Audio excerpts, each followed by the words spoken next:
Bəli, biz Azərbaycanlı olaraq, bir jurnalist olaraq, bir vətənpərvər olaraq hamını təbrik etdik.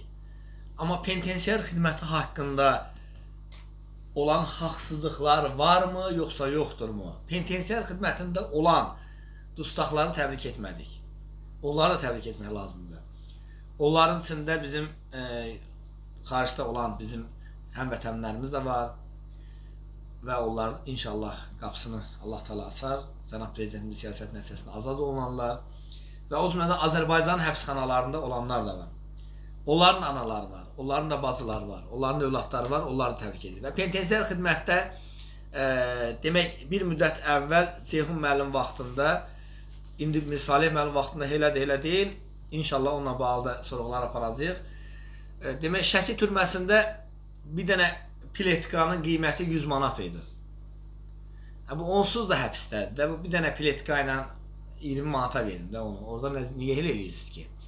Və penitensiar xidmətində olan insana, biz insanlara elə fikirləşirik ki, həbsə düşən insanlar da ölürlər də, ölməlidir. Xeyr, həbsə düşən insanların ancaq azadlığını əlindən ala bilirlər. Onların insan hüquqlarını əlindən ala bilmirlər. Yadda saxlayın. Orada hətta sizə davranış qaydaları var ki, siz məhkum və familiya ilə müraciət edə bilərlər. Amma təəssüflər olsun ki, bizim bəzi insanlar o qanunları bilmədiyi halda onlarla o qədər pis rəftar olunur ki, insan kimi yox, heyvan kimi rəftar eləyirlər.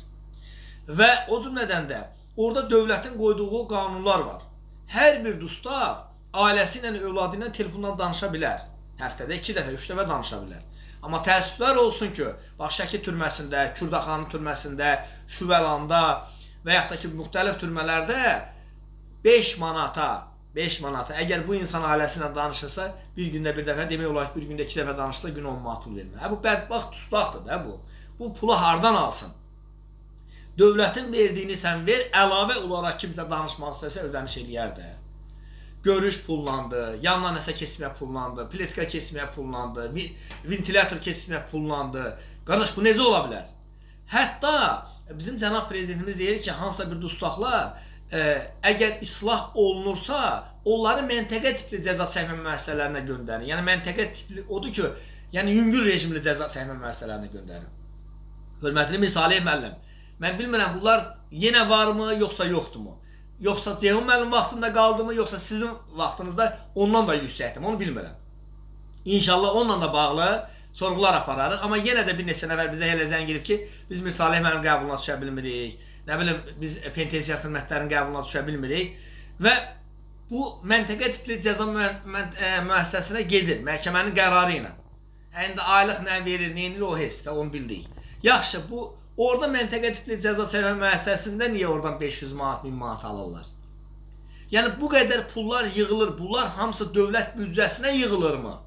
Bax, dövlət büdcəsinə yığılan pullar, mənim Daxili İşlər Nazirliyində dostlarım çoxdur və mətbuat xidmətində də dostlarımız çoxdur. Deyirlər ki, Üsal müəllim, siz bilirsinizmi ki, dövlət büdcəsinə daha ən çox gəlirlər Daxili İşlər Nazirliyinin hesabınadır.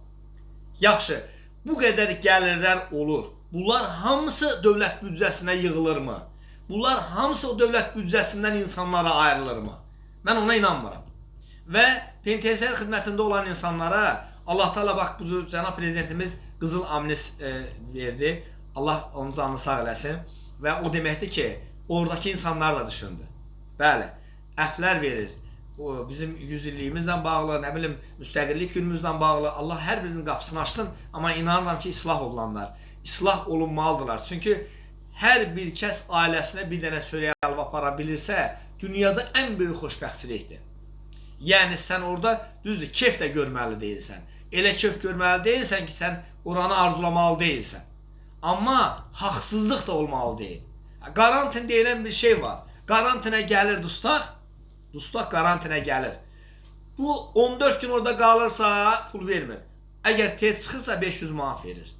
Bunlar hamısı türmə rəisinin və zon rəisinin cibinə gedirmi, yoxsa dövlət büdcəsinə axırmı? Bunların adiyyəti olan orqanların xəbəri varmı, yoxsa yoxdurmu? Əlbəttə ki, bunları bilmirik. Və inanıram ki, Mir Salih müəllim vaxtı, Mir Salih müəllimi əməliyyat rəisi olan vaxtdan tanıyıram. onu ədalətli bir insan kimi tanıyıram. İnanıram ki, yəqin ki, bu hadisələr indi bu vaxtda yoxdur. Və qarşıdan gələn bayram münasibətilə birinci dustaqların hər birinin və bayramı təbrik edirəm. İkinci də ədliyyə işçilərinin də bayramını təbrik edirəm. Və inanıram ki, oradakı insanlara da bizim Azərbaycanın övladları kimi baxarlar. Oradakı insanlar bizim düşmənlərimiz deyirlər. Bizim bir dənə düşmənimiz var. O da ermənilərdir. Oradakı insanlara bəzi insanlar var ki, qanı içinən kimi baxırlar. Düşmən kimi baxırlar. Düşmən deyirlər onlar. Onlar bizim qardaşlarımızdır. Onlar hansısa qeyrət üstündə, namus üstündə çoxları yatan insanlardır. Bəziləri hansısa şər-böhtan üstündə yatan insanlardır. Və onlar pis insanlar deyirlər çoxları. Və onların da namusları var, qeyrətləri var, bayramları var, ailələri var, vicdanları var. Onların hansınsa o cür vəziyyətə salmaq düzgün deyil. Bayramınız mübarək olsun. Hər birinizin bayramınızı təbrik edirəm. İnanıram ki, bu 2026-cı ildə hamınız bir-birinizə nəzakətlə yanaşarsınız. Bizim bir dənə düşmənimiz var. O da ermənidir, ermənilər. Biz bir-birimizə düşmən olmalı deyilik. Təşəkkürlər, mən Vüsal Kəlbəcəri. Hər birinizin bayramınızı təbrik edirəm. Sağ olun.